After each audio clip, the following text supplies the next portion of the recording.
Seguimos aquí en su espacio Voz para el Cambio. Hay una información del folclórico Antonio Marte, el senador de la República, ¿verdad? Hay que referirse a don Antonio Marte con mucho respeto por su investidura, ¿verdad?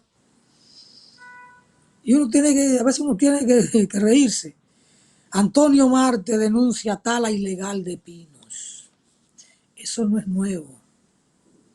Pero que Antonio Marte lo diga, uno como que se alegra, y él sabe de qué habla, y él sabe lo que ocurre en Santiago Rodríguez, su provincia, allá arriba en La Leonor, y todo ese sistema montañoso,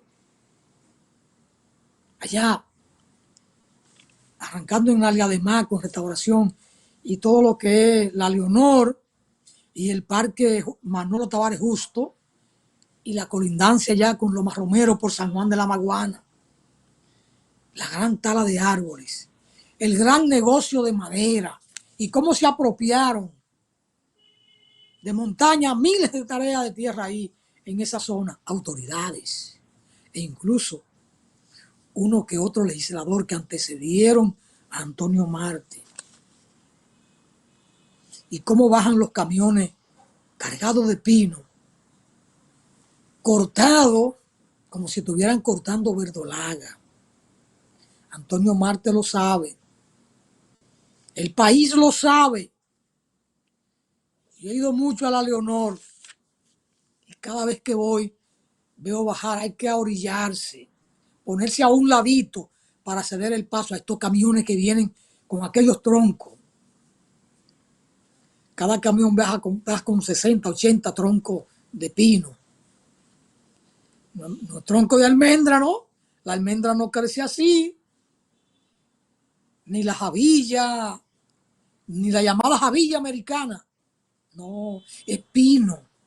Es un negocio claro y a la franca.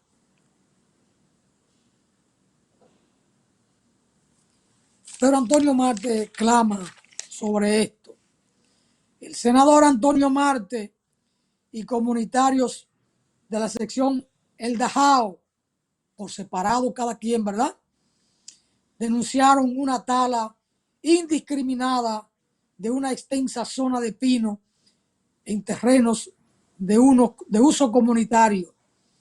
Una situación que ha generado alarma y temor entre las familias residentes de la zona por los daños que esto provocaría al ecosistema de la zona en un futuro inmediato. Según Antonio Marte, más de 200 tareas han sido afectadas con el corte masivo de pinos que no forman parte de propiedad privada, sino que rodean terreno comunitario, provocando un daño muy grave. Pero más allá de ahí, Antonio Marte, usted conoce lo otro. E incluso hacia La Leonor le construyeron una carretera, y me alegro que la hayan pavimentado y darle seguridad. Pero el Estado, si no hubiera sido por ese senador que la requirió, no Antonio Marte, uno anterior, el Estado no construye aquella carretera. Primero, porque por ahí vive poca gente. Y segundo, por el costo. Una carretera de montaña sale muy costosa. Pero tan influyente aquel senador que le construyeron la carretera para que llegara a su propiedad y pudiera entonces mantener cómodamente su negocio de tala de árboles o de producción de madera, de corte de pino que es esencial para esa zona, conservar la parte boscosa para las aguas, para la lluvia y los ríos que se alimentan de esas lluvias. Pero bueno, me alegro que Antonio Marte ponga el dedo sobre la llaga, porque uno lo dice y los comunitarios lo dicen y eso no sale en la prensa.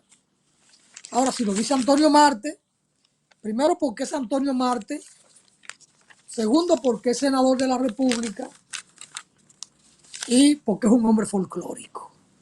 Es decir, Antonio Marte es noticia y es bueno que él lo diga y ojalá que él pudiera ser vocero de temas sociales de manera permanente y de temas ambientales. Hay temas de los que él no puede hablar, por supuesto, porque sería levantar el dedo hacia atrás, ese dedo índice, ¿verdad? Y autoacusarse. Pero ahí lo tenemos a don Antonio Marte. Hemos dicho que hay que levantar la voz por el oprimido, por el débil, por la víctima. Y lo hacemos. La prensa nuestra, esa prensa amarillita, esa prensa postrada ante el imperio,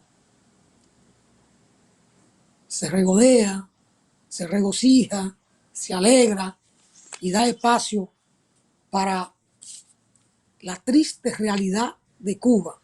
Y voy a entrecomillar la palabra triste por el tema humanitario, de crisis, de materialmente falta de todo, esencialmente combustible en este momento.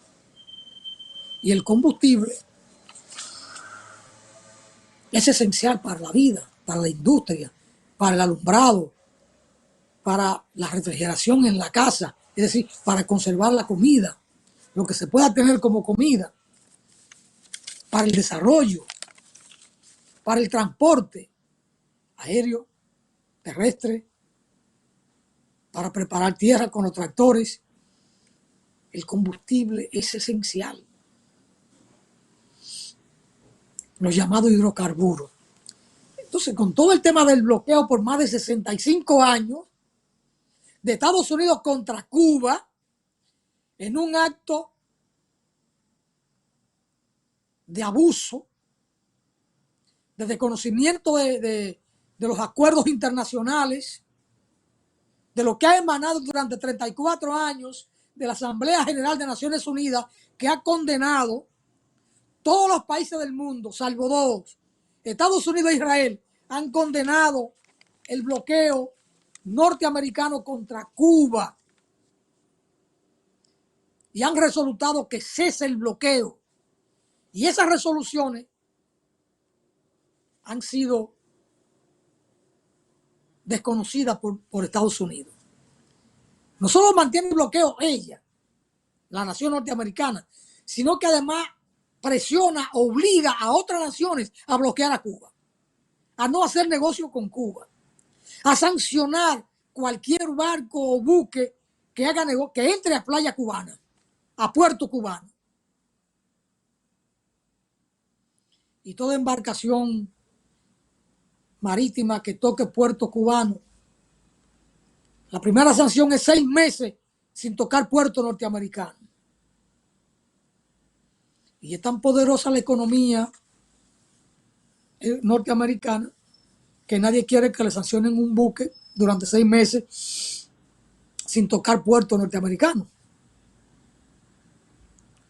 ¿Cuál es la economía de Cuba y cuál es la economía norteamericana? Muchos no se arriesgan a eso. Pero aparece gente con mucha dignidad. México. Claudia Sheinbaum.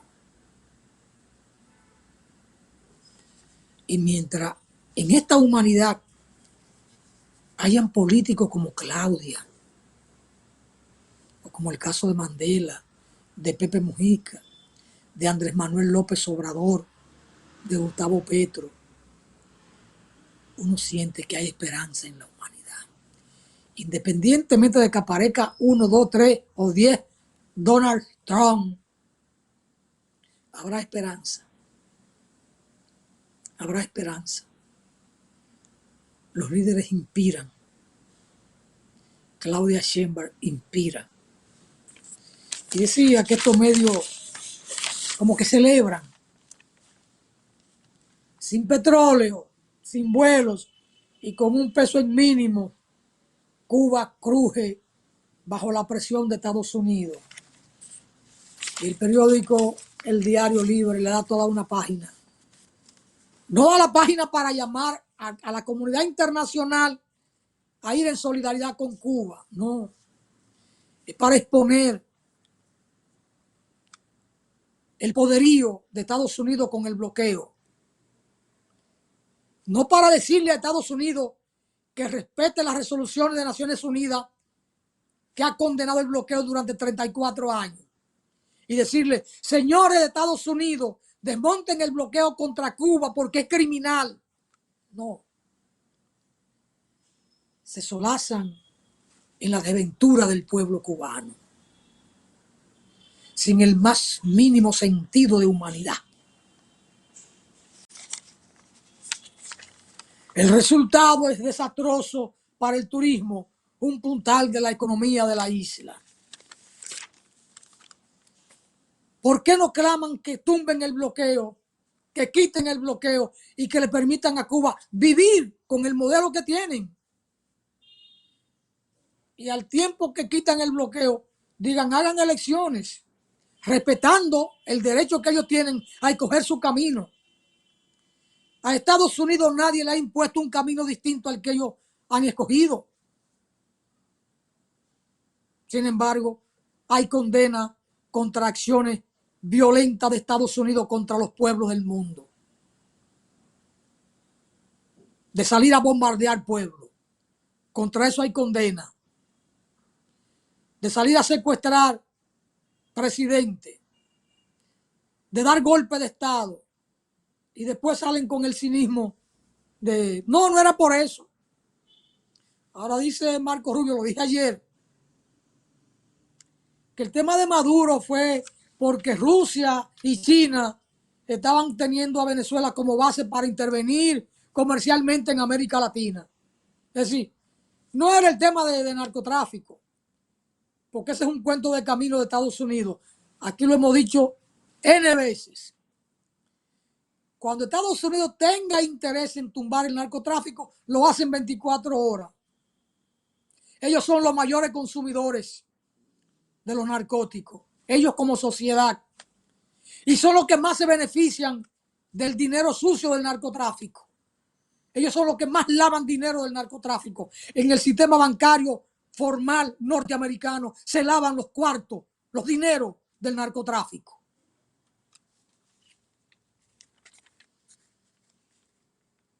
Claudio Camaño Vélez, en su artículo de opinión de esta fecha, lo escribe semanalmente, sale los jueves. Cuba, el precio de la dignidad. Y Claudio Camaño empieza el artículo de esta manera. Cuba ha pagado muy cara la osadía de tomar las riendas de su destino.